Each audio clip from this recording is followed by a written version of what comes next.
po ng droga sa Pilipinas, taon-taon pumapasok sa atin 16 na tonelada. Ang presyo po ng drugs na pumasok ko sa DLG ay 4,600 pesos per gram. Ayun po ang presyo ng shabu. Ang ginawa po ng PNP natin, napakahusay po ng PNP natin. Imbis na consumption drive na pinapatay ang mahihirap na wala namang kasalanan sa mundo, madalas inosente, kinakalagkat, pinapatay, pinabalik sa ulo, walang police report, at sinasabi ng drug we stop after, hindi po namin tinigilan sa consumption side. We went after the supply.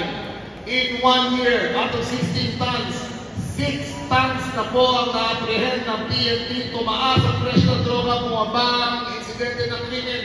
Lahat yan na wala kaming sinasaktan na inisente tao. Ito po ang challenge na ating bansa. Paano tayo magiging misamis? Paano tayo magiging kalito? Ngayon po, napakabigat ng nakikita natin. Napakabigat at